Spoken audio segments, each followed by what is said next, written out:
वो जनता से कर लेते थे, अब भी पड़ता है लागान।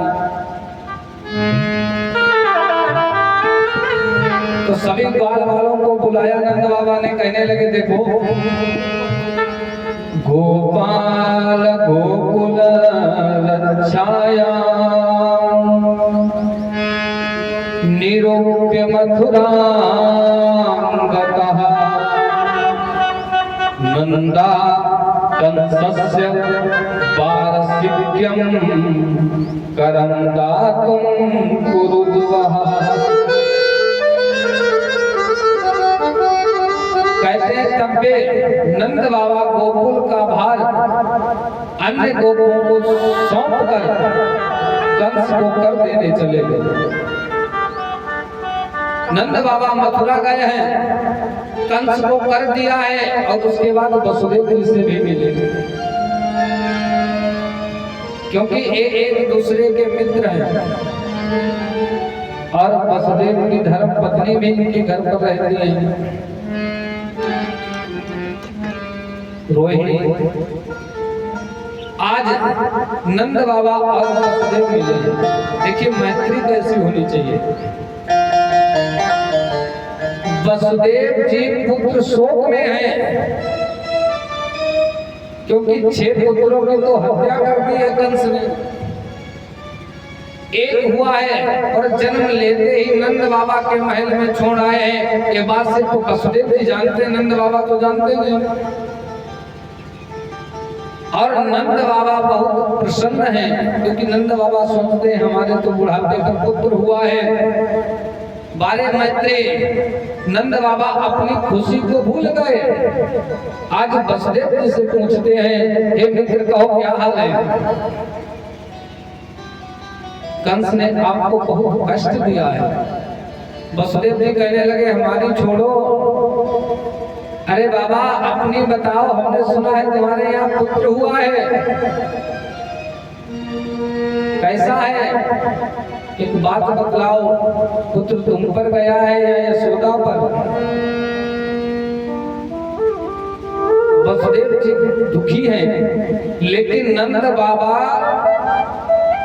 की खुशी में सम्मिलित हो रहे हैं और नंद बाबा प्रसन्न है, वसुदेव जी के दुख में सम्मिलित हो रहे हैं। यही मैत्री होनी चाहिए, मित्र को चाहिए मित्र के दुख में सम्मिलित हो। लेकिन आजकल के मित्र भैया, अगर मित्र दुखी है तो मित्र बहुत प्रसन्न, अच्छा रहा। लोग अपने दुख से दुखी नहीं है, पड़ोसी के सुख से बहुत दुखी है। ये समस्या हो गई। रामायण में लिखा है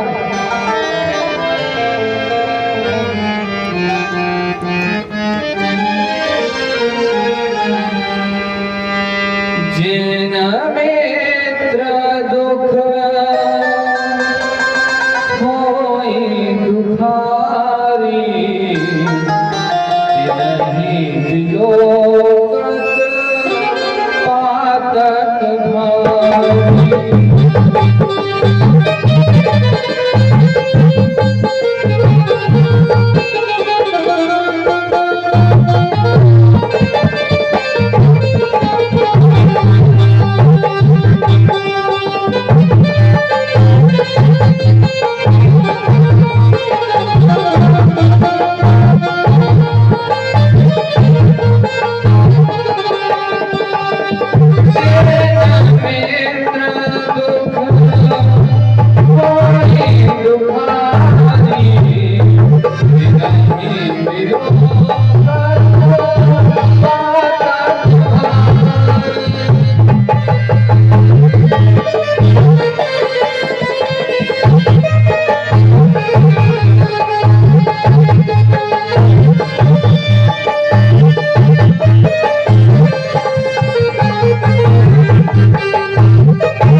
मित्र को चाहिए कि अपना दुख धूल के समान, और मित्र का दुख सुमेर पर्वत के समान मानना चाहिए।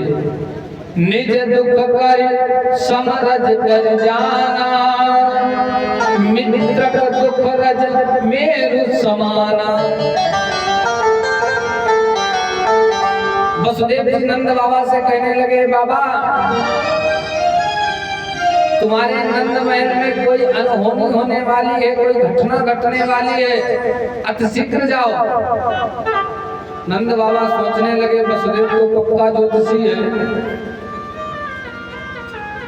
इसकी बात मिथ्या नहीं हो सकती है। नंद बाबा वहां से चल दिए हैं। इधर तब तक कंस के द्वारा भेजी हुई अनुचरी पूतना नगर ग्रामों में घूमती हुई आज नंद गांव में आ गई।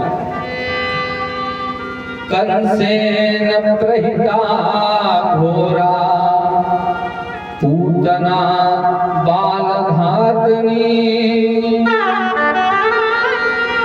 शिशुं सचार विघ्नन्ति पुरग्राम प्रजादिषु। बालघातनी है। इतना सुंदर सौंदर्य पूतना ने बनाया है, कहते हैं जो देखता ही रह जाता है। इतना श्रृंगार किया है और अकेले चली है। वैसे भले घर की स्त्रियां कभी अकेले नहीं जाती हैं, कोई ना कोई साथ में होगा। पर कोई अकेले जाके मिल जाए तो समझो पूतना की बिरादरी की है। अकेले चली है पूतना, देखा है ग्वाल वालों का झुंड जा रहा है, बहुत सी गोपियां जा रही हैं। पूतना सोचने लगे हमें लगता है बधाई ही देने जा रही हैं कहीं। गोप्या श्रियं दृष्टुमि भागतां पतिं।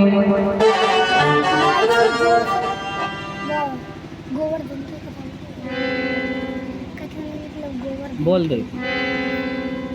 देखा है पूतना ने कि गोपियों का झुंड बधाई के लिए जा रहा था। पूतना समझ गई काऊ पूत की बधाई देने जा रही है, तो हम भी चले।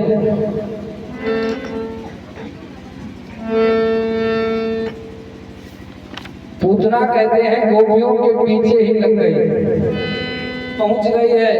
द्वारपालों ने कुछ नहीं कहा है। अब जो देखे सो पूतना को देखता रह जाए। इतना सुंदर सौंदर्य बनाया है। ये सीधे गई है यशोदा के पास और कहने लगी बहन क्या करूं, बधाई हो बधाई हो।